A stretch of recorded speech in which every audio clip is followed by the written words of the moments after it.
Sampurasun, Wilujeng Sumping. Pernahkah kalian bertanya-tanya, dari mana asal nama Sungai Citarum yang melegenda di Jawa Barat ini? Yuk, kita telusuri bersama kisah di baliknya. Nama Citarum berasal dari dua kata dalam bahasa Sunda. Ci yang berarti air atau sungai, dan tarum yang punya dua makna menarik. Pertama, tarum adalah nama tanaman nila, atau Indigo feratinctoria.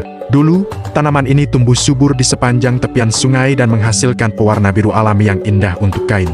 Jadi, Citarum bisa diartikan sebagai sungai yang di tepiannya banyak tumbuh tanaman tarum. Makna kedua, yang tak kalah penting, merujuk pada sebuah kerajaan Hindu tertua di Jawa Barat, yaitu Kerajaan Tarumanegara. Kerajaan besar ini berdiri pada abad ke-5 Masehi, dengan pusat peradabannya berada tepat di sekitar aliran Sungai Citarum. Jadi, bisa dibilang, sungai ini adalah saksi bisu lahir dan berkembangnya salah satu kerajaan terbesar di Nusantara. Sejak zaman kuno, Sungai Citarum sudah memegang peranan yang sangat vital.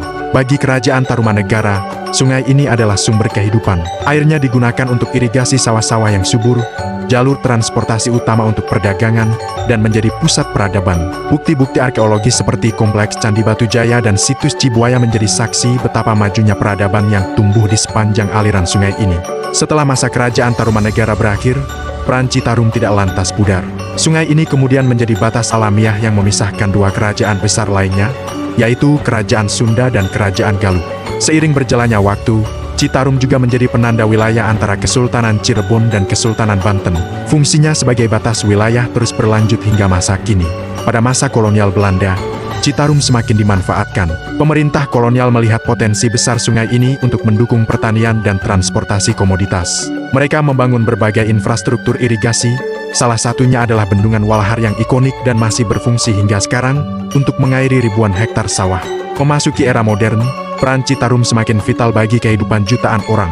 Pemerintah Indonesia membangun 3 waduk raksasa di sepanjang alirannya: Waduk Jatiluhur, Saguling, dan Cirata. Ketiga waduk ini tidak hanya berfungsi sebagai pembangkit listrik tenaga air yang menyuplai energi, tetapi juga sebagai sumber air baku, irigasi modern, dan pengendali banjir yang efektif. Lalu, dari mana sumber air sungai perkasa ini berasal? Mata air utama Citarum mengalir dari lereng Gunung Wayang di selatan Bandung. Salah satu titik sumber airnya yang paling terkenal adalah Situ Cisanti, sebuah danau indah yang dikeramatkan dan dikaitkan dengan berbagai legenda, termasuk kisah Prabu Siliwangi. Dari sebuah nama yang sederhana, kita bisa melihat betapa dalam dan kaya sejarah yang dikandung oleh Sungai Citarum. Sungai ini bukan sekadar aliran air, melainkan urat nadi peradaban Tatar Sunda sejak zaman dahulu hingga kini. Terima kasih sudah menyimak cerita Citarum bersama saya. Jangan lupa untuk suka, bagikan, dan berlangganan kanal ini untuk kisah-kisah menarik lainnya. Hatur nuhun.